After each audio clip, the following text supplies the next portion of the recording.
Good afternoon, everyone. We will begin our afternoon webinar, the Q&A with Small Business Administration, right at 2 o'clock Central Time. So if you are joining us through the live Facebook stream, just hang in there or check back in a few minutes and we will go ahead and get started right at the top of the hour. If you're wanting to join via the Zoom platform, visit our website, indianag.org. Click on the events tab and it will take you to the link where you can register to join using the Zoom webinar.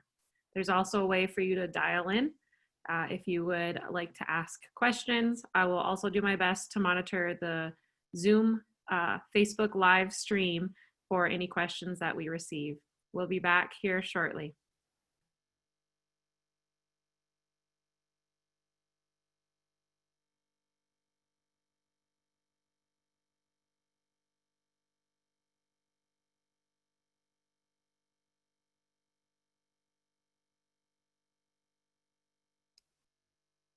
We are currently joined by our Executive Director, Zach Ducheneau.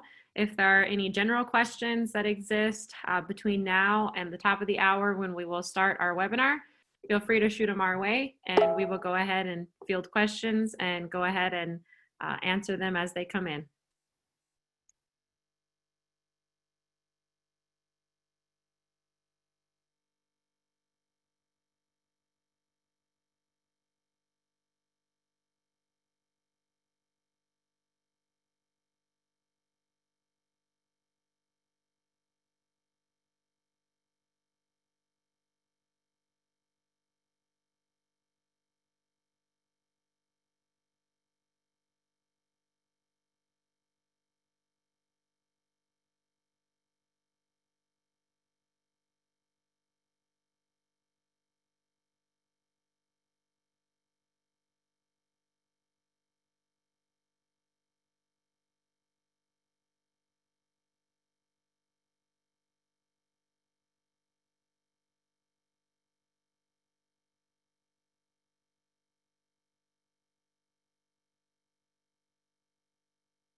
Good afternoon, everyone. Again, we're going to go ahead and get started with the webinar here in a couple of minutes.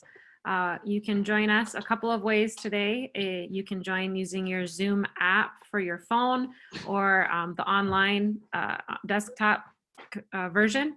You can join our live feed on Facebook, or you can call in by phone.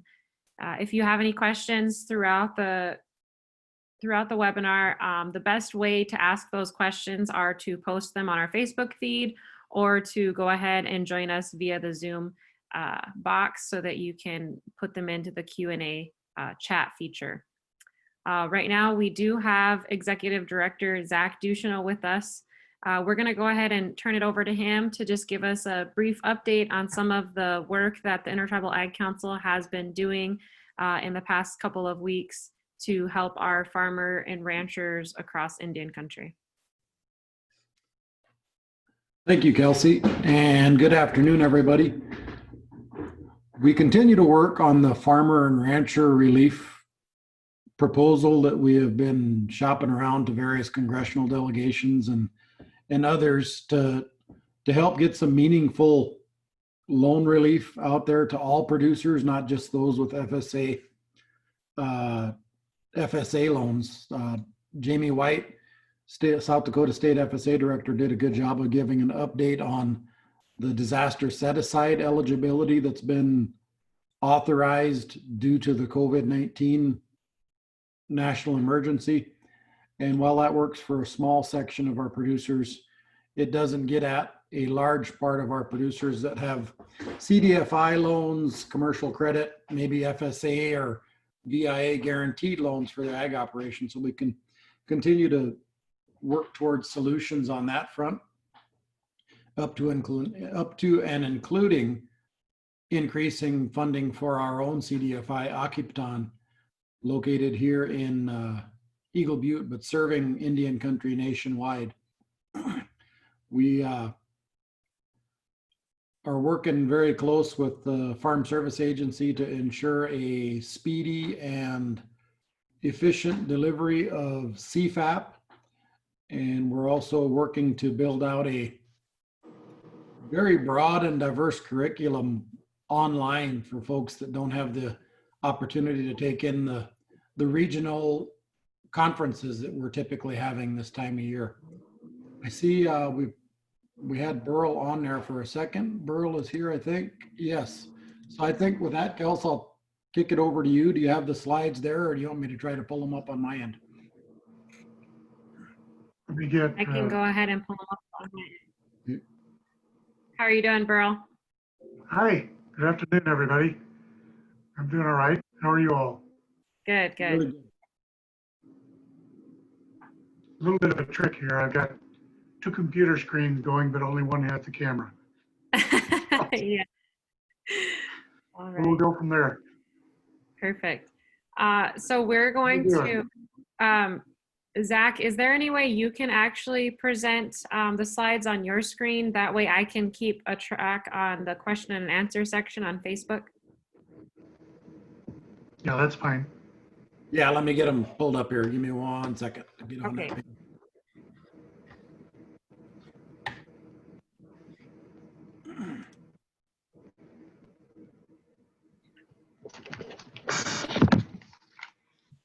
While Zach is pulling up the slideshow, we're going to go ahead and get started just with introducing our guest panelist today, Burl Kelton. Burl is with the Small Business Administration, and we're very new in our friendship and knowing each other. So in a little bit, I'm going to let him give a little more in-depth background to where he's been at so far in his career and what he's doing currently with the SBA. But we've been very fortunate to be able to communicate with Burl almost on a daily basis to help us understand the best way to advise Indian countries producers in navigating the SBA's economic impact and disaster loan assistance program. With that, Burl, I'm going to go ahead and turn it over to you to give a brief introduction. Zach, it's only sharing your Google Hangouts. It's not sharing your Google Slideshow, just so you're aware. We get it all figured out. So thank you, Kelsey, and I'm glad to be able to participate today. And we've had several conversations in the past few weeks, particularly since the agriculture portal, or the portal varietal, has been opened up for people to make application in a segment that we have never worked with before, as disaster assistance, which is kind of interesting because there are unique issues, questions, and problems, and of course, ways that we need to work that are different from what we usually do with disaster assistance. So I've been doing disaster assistance as a public information officer for about 12 years now, working the western part of the United States from Mississippi out to the islands in the Pacific. What we do is typically more natural or some man-made disasters, where we will provide direct funding from the U.S. Treasury for businesses and homeowners who have been affected by the disaster. And that typically depends on the level of the declaration. So there are typically five levels of declaration, presidential being the maximum as far as federal benefits. The COVID disaster is a federal declaration for economic injury disaster loans only. So there's no physical disaster assistance in terms of federal assistance through the SBA. It's all for economic injury. So that would be for businesses that have been affected either indirectly or directly by the financial losses or injury of the COVID disaster. The COVID disaster, as far as SBA is concerned, was declared as of January 31st. So we're looking for folks who were affected beginning January 31st and going forward. The disaster assistance for ag usually comes from USDA or one of the other farm-related federal agencies. But in this case, SBA was included. I think it was mid-April when the portal was opened up for agriculture, which allowed any agriculture-related business producer to take advantage of the same program that other small businesses were taking advantage of. It's really important to understand that the program as it stands is for small businesses the same for ag businesses. But in order to take advantage of that, the agriculture business needs or producer needs to actually make application. So it all starts with an application, which is online. And for some businesses and farms and ranches, we know that that's an issue, but that allows us to respond as quickly as possible and as directly as possible with the applicant and the processing center. Let's take a look at the next slide.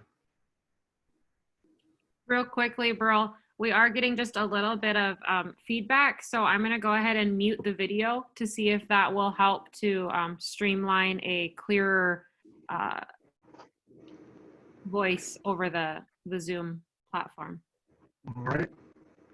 Let me see if maybe I can look at the slides on my end. You should be good to go now. I just wanted to turn off your video, and I'm going to turn off Zach's video. You'll still be able to see what he's doing. Yep. Oh, that's fine. Okay. So let's go to the next slide.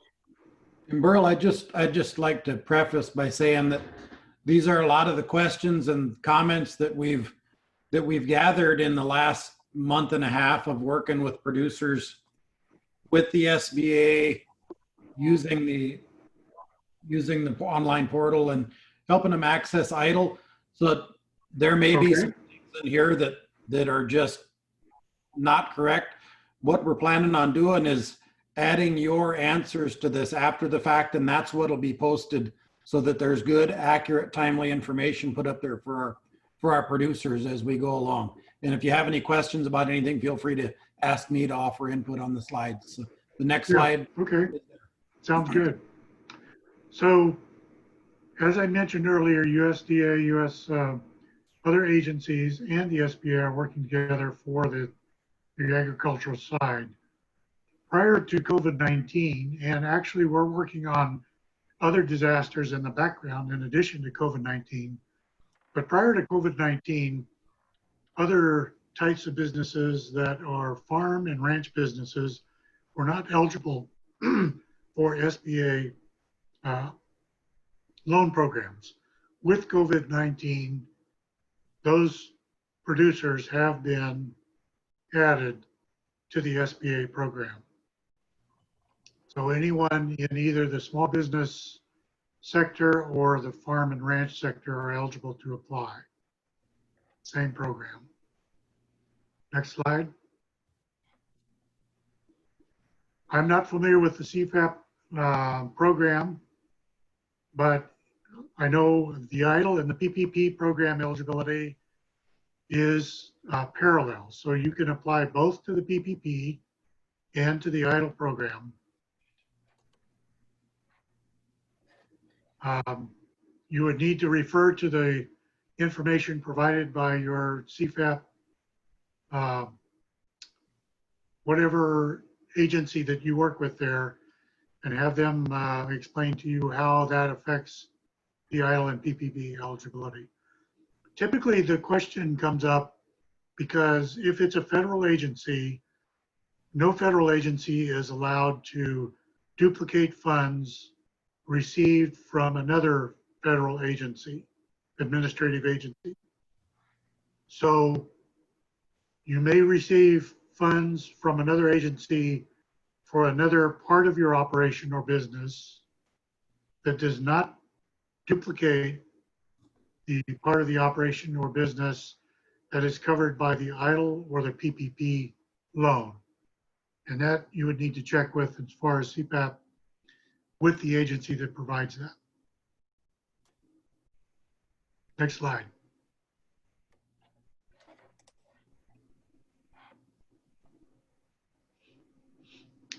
So let's talk about the EIDL application process. There is an online portal, and you can go there, and we have that address. It is open.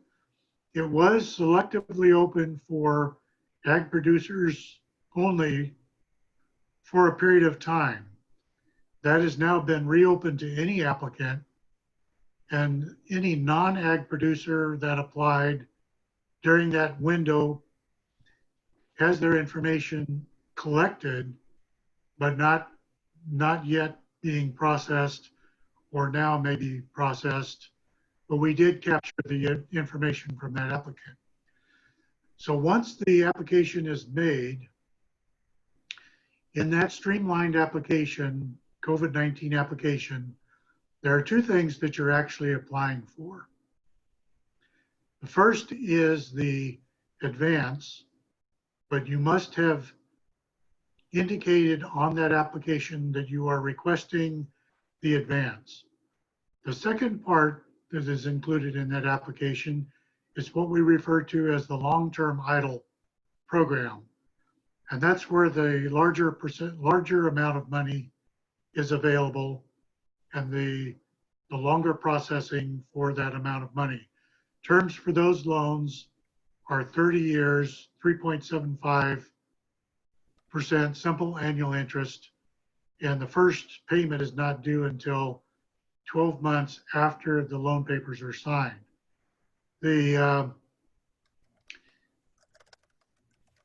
The Congress application or allotment for that program, the COVID-19 program for SBA EIDL, has a limited amount of funds, and there is a limited amount of funds available for each individual loan. But what we're trying to do is look at being able to help based on the monthly operating expenses, to some degree, of the individual applicant. And to get that process, we request, first of all, contact information, the information about the ownership of the business, the banking information, and other details of the operation. We also ask for the prior 12 months or prior years revenue and the prior year's operating expenses. For an ag producer, this is somewhat confusing, or can be, because what we request for revenue goes in one location on the application, but the operating expense for a farm or ranch goes in the line, on the line that says nonprofit agriculture. And that's the two figures that we use to calculate the monthly expense that we're looking at for the idle loan. And that amount needs to be within the limits that we have for the current COVID-19 program. So some people have found that there is a disconnect between the amount that they entered as a revenue figure and the amount that they entered as an operating expense. And we do go back and allow adjustments to that, but frequently it is after the fact. So we can talk about that some more if you would like, if there are questions. But the item for the expenses needs to go on the nonprofit ag line in the application. If you've already made your application, then what we do is begin the processing, and it works like an assembly line. So at the very beginning, we're trying to make sure that the information that we have on the applicant and the business is correct. And we do that checking public records, business information, banking information, ownership information. And then once that has been verified, then we go to the next step where we begin to look at what the eligibility is based on the information provided. Once a decision has been made, then the applicant will receive an email to go back to the portal to complete the next portion of the process. They will be offered a particular amount of eligibility for a loan, and they need to certify their banking information, set up a password and identification, and select the amount that they would like for their loan to be, that they would accept of the eligibility. And do that on a sliding scale from the maximum amount to the minimum amount. And then they submit that. Once that's submitted, the application is put into a queue, a queue to be assigned to a loan officer for processing. The loan officer double checks the information, allows the loan documents to be prepared. And when all of that is set, then there's another email sent to the applicant to sign the documents. Once they return to the portal, sign the documents, and that's submitted, if there are no other questions or further issues to be resolved, it's again waits in the queue to be assigned to a loan officer so that all of that can be checked as completed. And that then begins the process for making the disbursement, completing the loan documents, and setting up the next step, which is to make the disbursement and send to the servicing center, a separate center where we service all the loans that we have on active. Sometimes there can be problems along the way. And as the loan officer is able to determine that, or a loan servicing agent is able to determine that, they will attempt to make contact with the applicant to clear that up. Sometimes it gets lost somewhere along the way, and we're beginning to discover some of those. We have a troubleshooting team on the field operations side that goes to a troubleshooting team in Washington, D.C., and then to the processing center to try to resolve all of those issues. In between all of that, I sit as a public information officer trying to respond to those questions and problems that come externally from our local state district directors, the applicants themselves, other third parties like the Intertribal Ag Council or the Chamber of Commerce, and try to see where I can resolve the issues or the problems and get the application either resolved to processing to completion or whatever's standing in the way of the disbursement. Once there is a dispersal, the loan, current loan application goes to the servicing center where it stays for the remainder of the term of the loan. Let's look at some of the reasons why a loan would be processed to a delinquency. I'm sorry, beg your pardon, to a denial or a decline. If you have received notice of a decline, there is a reason for that, and it typically falls in several categories. Either credit, unverifiable information, or a reason that comes up, for example, ownership of the business. The decline comes with a certain period of time that you need to respond, and you can do that by following the instructions on the decline letter and making a reconsideration, what we call a reconsideration request, back to the processing center. For any federal program where there's a loan decision involved, there are two opportunities to appeal the decision of the agency or of the program. The first one we refer to as a reconsideration request. So when you send that reconsideration request, it goes to the address on the letter, and the attempt or the purpose of the reconsideration request is to provide the information to overcome the reason for the request. Now, unfortunately, what we've found in this case with the COVID-19 declines, some of the decline reasons in the letter are very general, and you don't have a clear understanding of what the actual reason is so that you can respond. When that happens, there's two things you can do. You can either send an email requesting clarification to the customer service, disaster customer service email, or you can call me if you can't get through on the 800 number to the customer service line.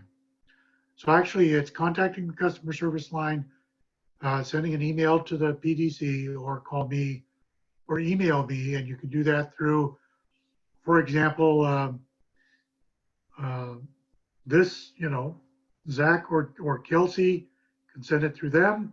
You can send it through your district office for SBA, or you can send it to me directly. We will all try to basically figure out what your response needs to be so that you can send that in.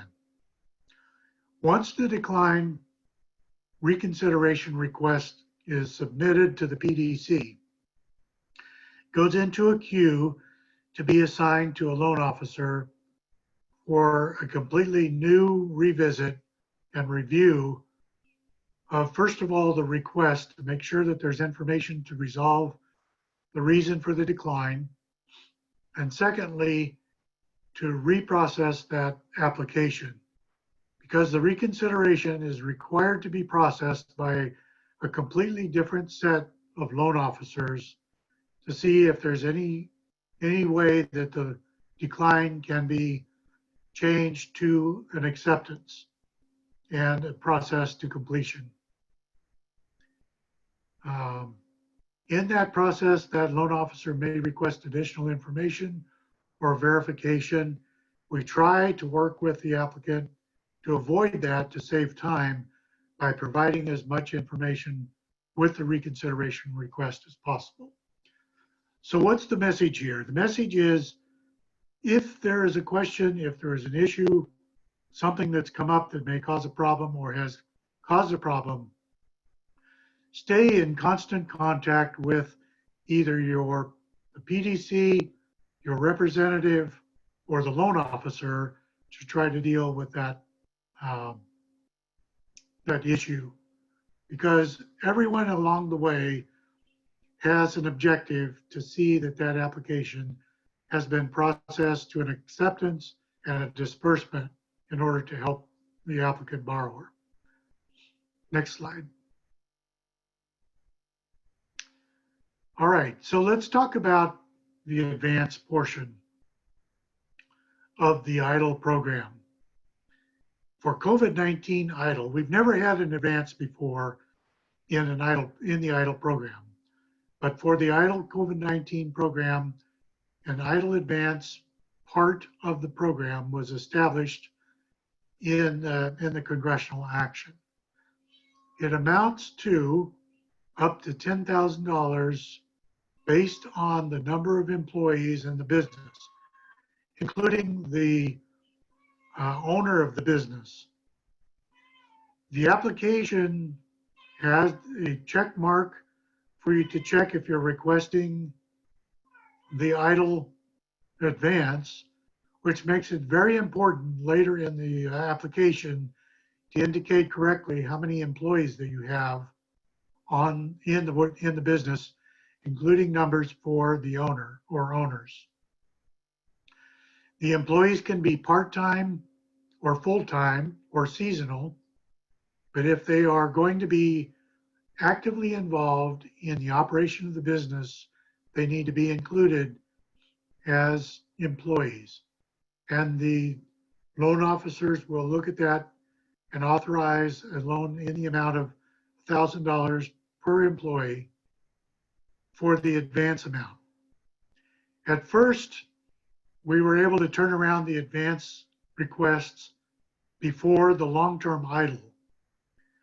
And then because of some issues that came up in terms of identifying correct bank information, correct business ownership information, the loan department, the processing center decided to begin working on the long-term EIDL and waiting to come back to the advance EIDL after they had finished the processing for the larger long-term EIDL. So some people received the long-term EIDL money without receiving the advance money. So about 2 weeks ago, we initiated a program to go back and reprocess the advance EIDL portion of the application for those who had been passed over because of errors or unverifiable information. We began sending out emails requesting that the applicant go back to the portal, verify and certify their information at question, and submit that so that we could then process that advance money and disperse it. That is still going on. So if you receive an email related to the advance, you need to be sure and click on the link, go back to the portal and complete that that part of the process so that we can activate the processing on the deposit, advance deposit, and get that deposit made. If you have not received that, then you may be receiving that in the future, but not at this time. Or you may have that sent automatically once that the long-term EIDL has been processed and the funds dispersed from that part of the EIDL application.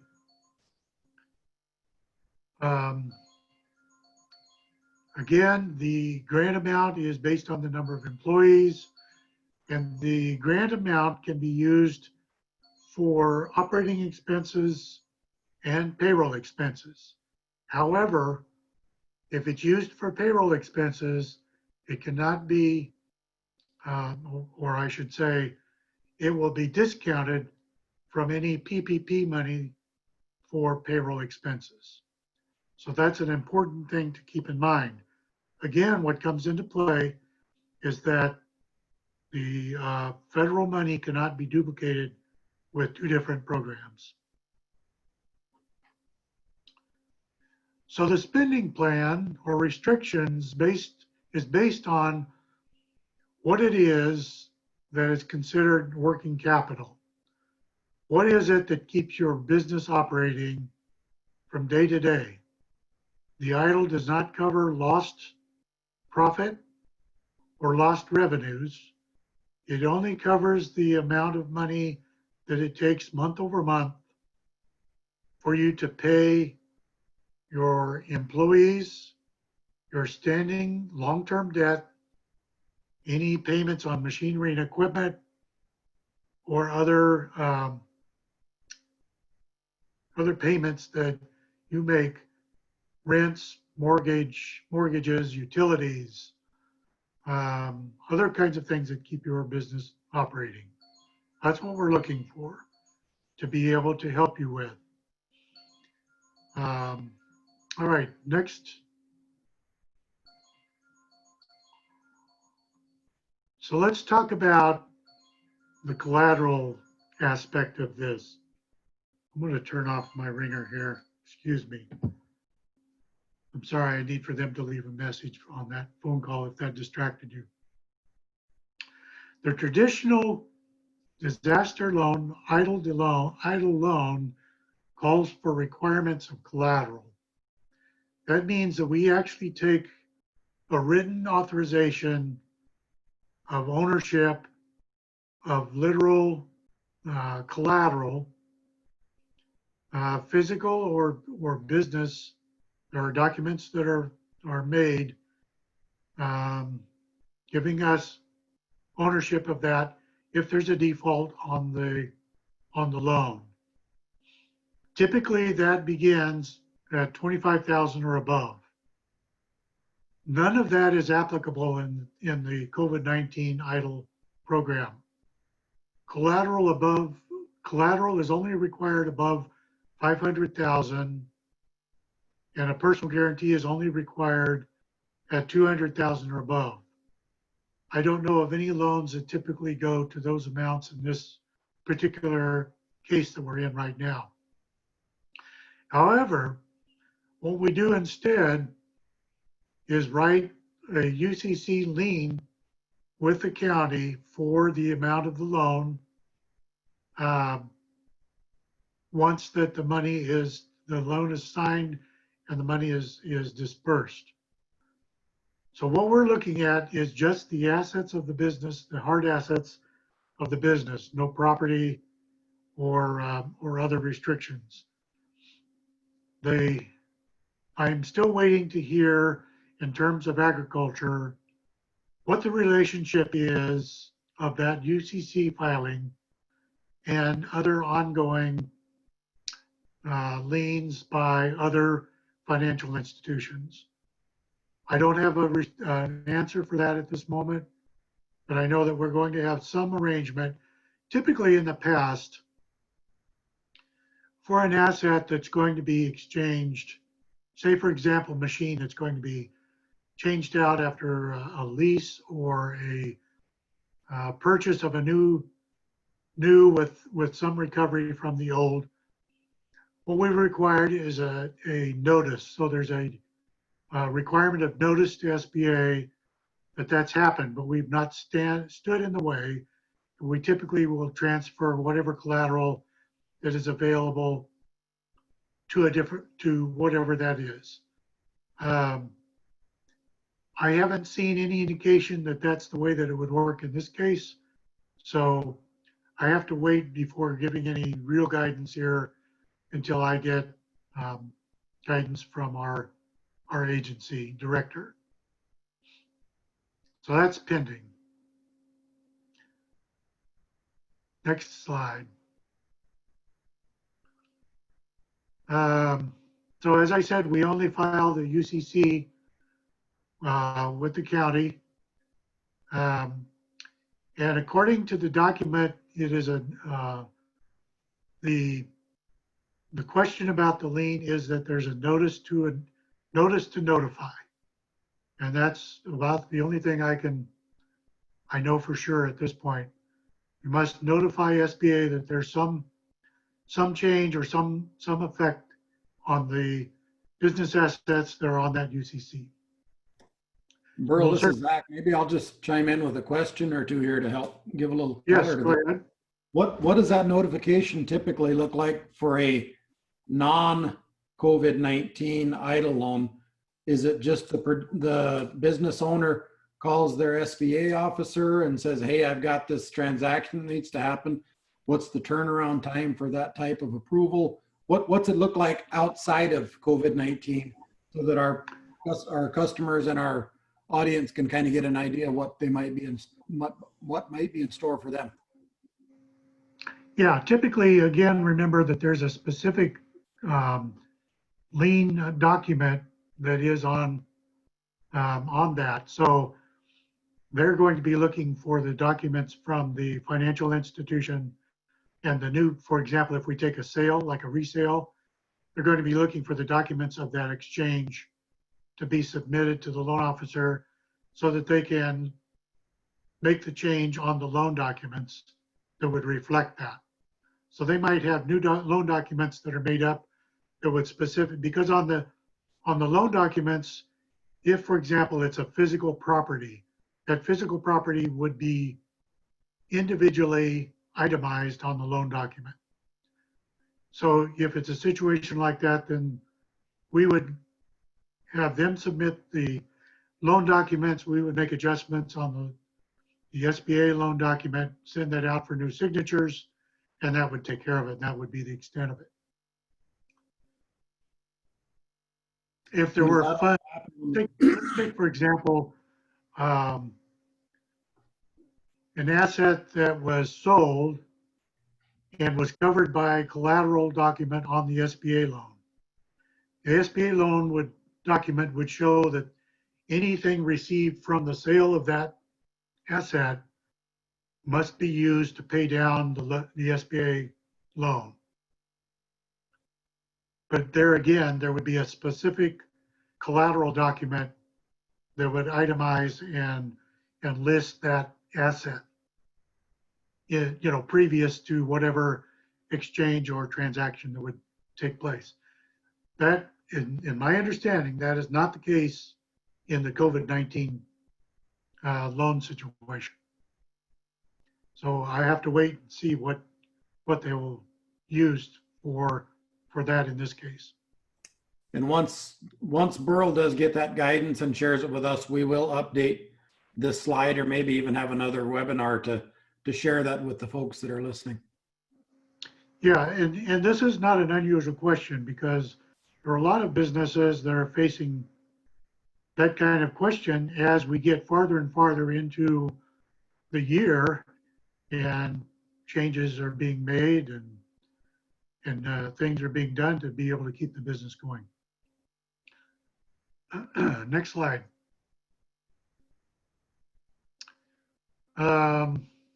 There again, what we're talking about is a notice to notify.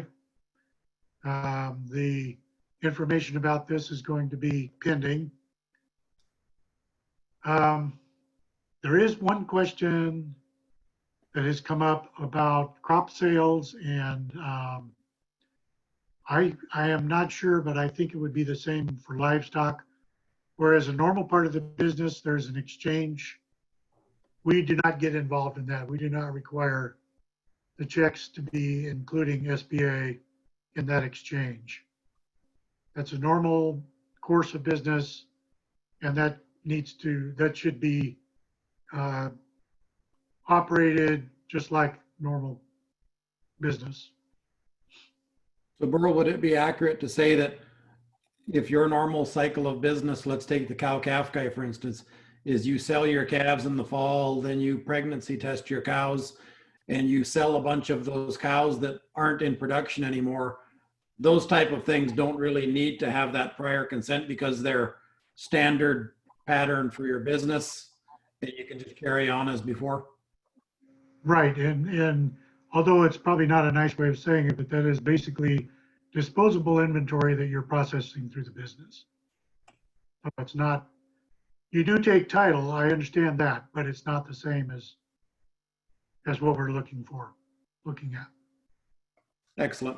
So now what about a producer that every 4 or 5 years replaces a tractor or does something like that? Would that be considered ordinary course of the business if it's an established pattern? No, I think that would be more like an asset of the business, Okay, the production business. So that would need to, and the safest thing at this point until we get guidance is just to send a notice to us by email that you're doing what you're doing with identifying the asset, and that what the action is, a new lease or a sale or a close of a lease or something like that. excellent. That will protect your position as the borrower.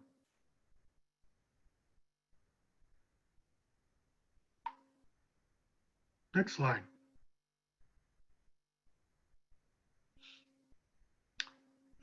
Again, on for example, a credit advance, that's not involved in what we're talking about. That's part of your normal operation relationship with what you have already in place.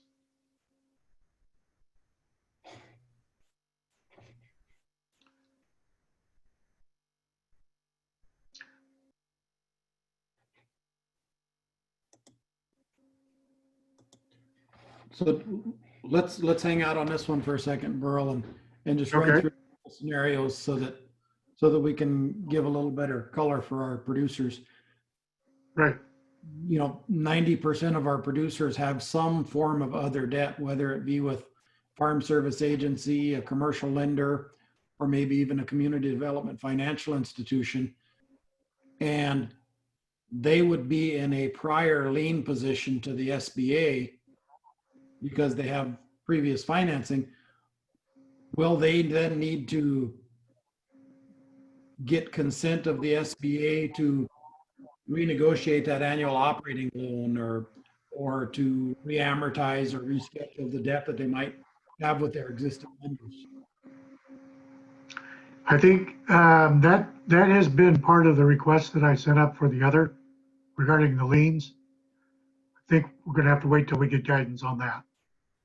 Okay, and folks, you can check back with us on the website or contact your local TA representative. And Burl's been pretty good about giving out his information. You can check directly back with him if you want to hear it from the horse's mouth. We will keep you updated and try to help you have the best timely information that we can. And Burl, if there's anything that we can do to help you try to solicit that information, please let us know. Sure. Again, I think in this, there would be a duty to notify just to in the meantime, just to bring it to the attention of the processing center folks. Where it might become really timely and important to exercise that duty to notify and let your SBA representative know is if you decide to take advantage of the disaster set-aside provision that's been enacted by the Farm Service Agency. If you're one of our FSA borrowers, you might want to let the SBA know, hey, I'm looking at this disaster set-aside, just so that the communication is going both ways. That's one of the most critical things that we could share with regard to any lender or borrower relationship. Is finding out ahead of time is a lot better than finding out after the fact. So make sure you stay in touch and feel free to ask us for assistance in maintaining those communications. Right, and maybe I could reiterate again here.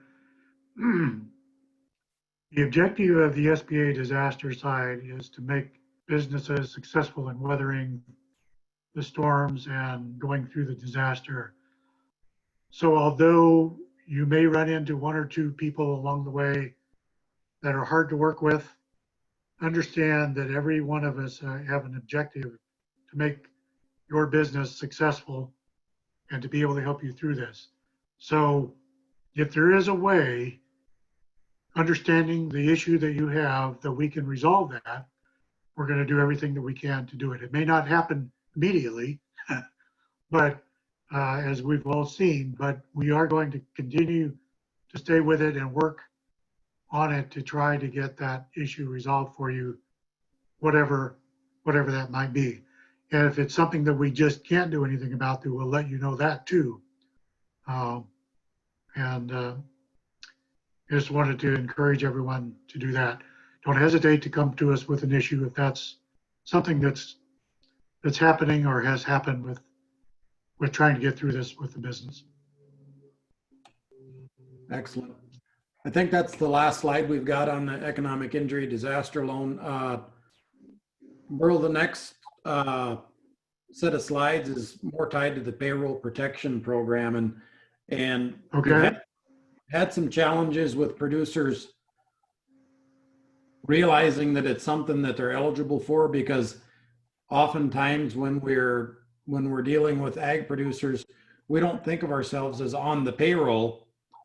Many times we just operate out of the ranch account, and whatever we've got left at the end of that month is what we do our family living. So we don't really have a W-2 or W-4 income. So maybe if you could share a little bit about how producers can qualify and quantify what their payroll protection program eligibility would be.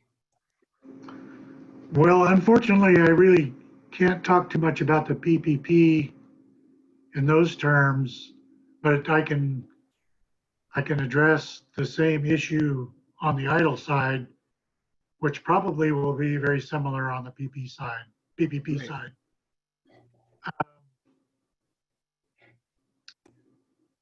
In terms of what we're looking for a history of some event. So when we talk about payroll or payments or expenses related to salaries and those kinds of things, I think we understand that sometimes a business owner will wait until everything else is done before they take an amount for themselves. Sometimes it's the same amount, often it's a different amount. Sometimes they will skip a regular disbursement or payment, if you will, salary. But what we're really looking for is some way to determine, using the applicant's information, that they have included themselves in some kind of payment from the business over a period of time that's regular. If they can do that, we can typically verify and validate the fact that, yes, they should be receiving something as part of this assistance on the payroll side. It may not be the maximum amount. It may not be, well, in terms of the idle side, it's always going to be $1,000 per identified person or employee. And this can include a person as a contractor or the owner or a person who takes a salary. All are included in the count. And also seasonal if they're actively involved, or actively working in the business, or part-time. So that's kind of the way we're coming to it from that side. And the last time I saw the PPP questions, there was a calculation that could be made about part-time, but there again, they're looking for an average over a year's worth of time of people that were involved as an employee or owner in the business. So maybe that'll help. And I know on the PPP side, if you make application, the financial institution that will take that and process that application can also be a real big help as far as filling out the application typically. So that might be a good source to go to for that. Was there another part of that question? It seemed like there was another part. Can't remember. I think that's the main part of it, Burl, with regard to PPP. And Okay. our takeaway from your comments is that how you qualify your payroll and similar expenses for idle is probably the same methodology you're going to use for PPP. Is there a online listing of banks that are participating in and CDFIs that are participating in the PPP program? Well, there is. I can't bring it to mind right quick, but I can sure get that for you. Yeah, and we can upload it to the presentation after the fact as well. Very good. Okay. It's typically available through the local SBA district office website. So that's what I'll send to you, because there's typically a link for local providers on that website.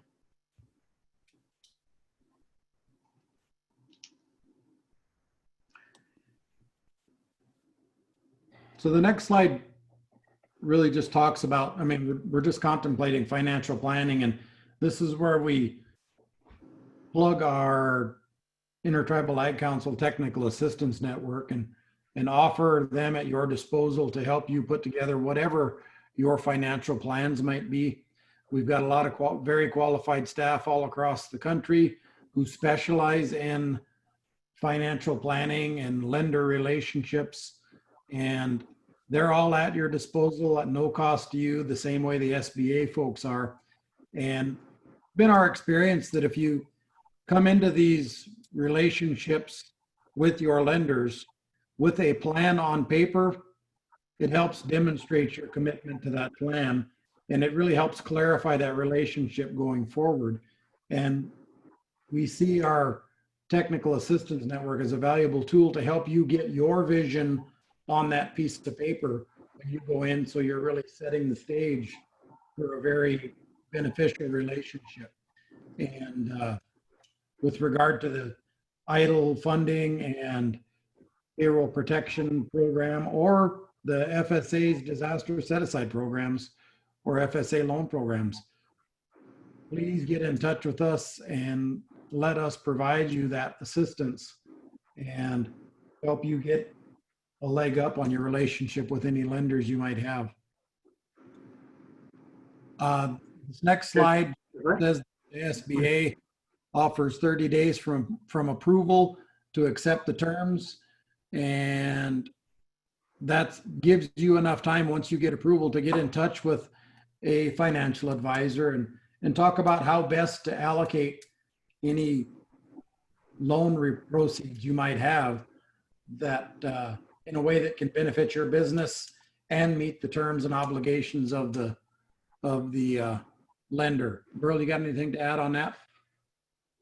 I was just going to say, just right quick, one of the real benefits of actually working with an organization like this one and SBA is that frequently there are other opportunities for your business that are not available unless you do seek the assistance of some of these folks, because the networks, because of COVID-19, of organizations, support organizations like this are beginning to get closer together and work closer together and actually provide more available assistance than what has ever been available in the past. And it makes a real opportunity for a business to do the very best that they can by taking advantage of folks that are out and working right in the middle of it. And it's just a really fantastic benefit of getting your network connected with the other networks of the support organizations in the industry as well as in the federal system. And one thing I would say about financial planning or business planning is that if you don't have one, you need one, and now more than ever, because of so many things that are affecting business externally. It's not easy anymore to operate your business internally and ignore what's going on outside. And the only way you can do that is to expand your network and expand your support group so that you can be prepared and at least have a heads up of how to prepare for things in the future. I don't see it changing in the future at this point.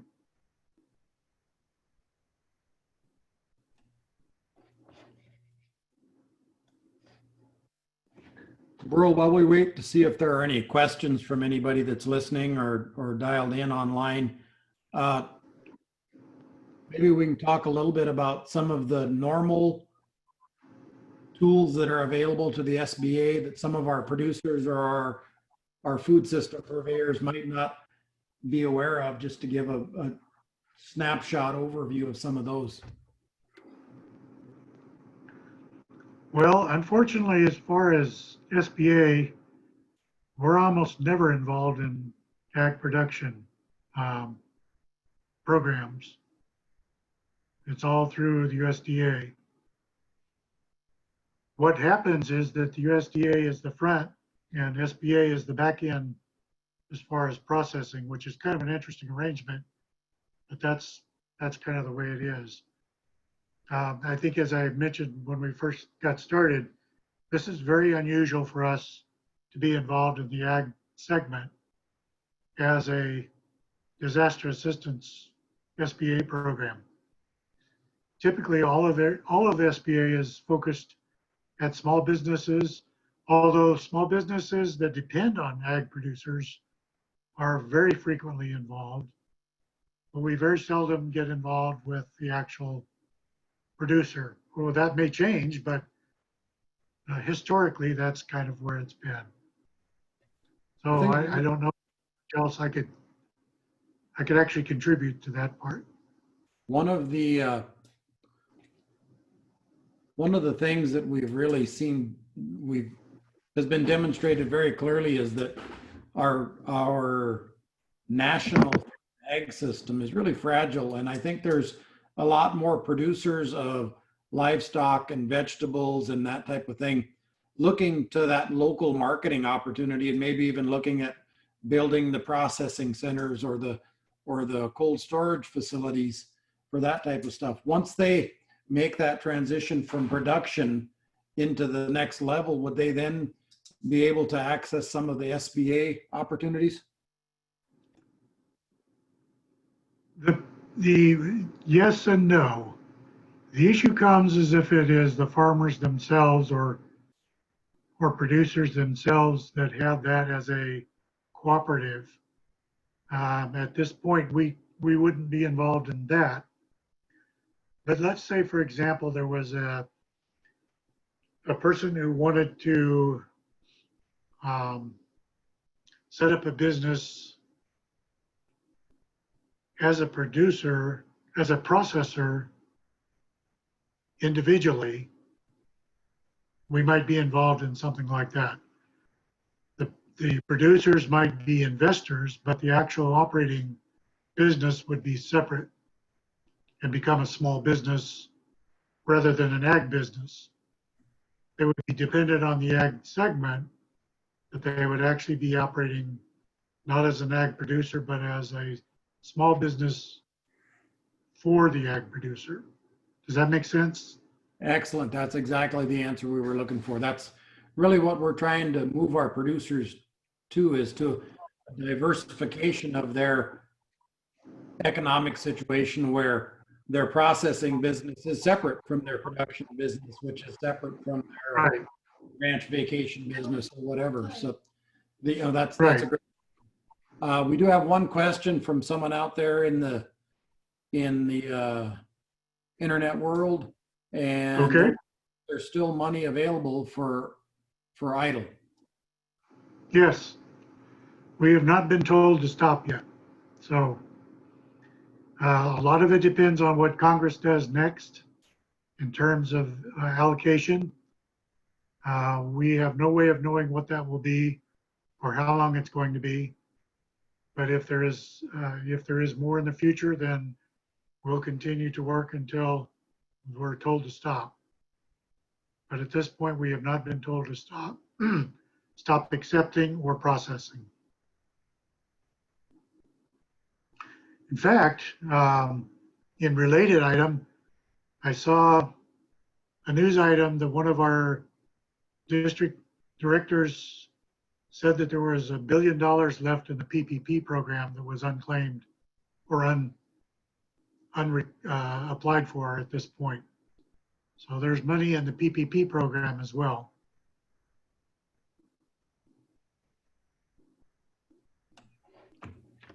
Well, I think that's all the questions we've got. Kelsey, have you got any more questions coming in over there on your end?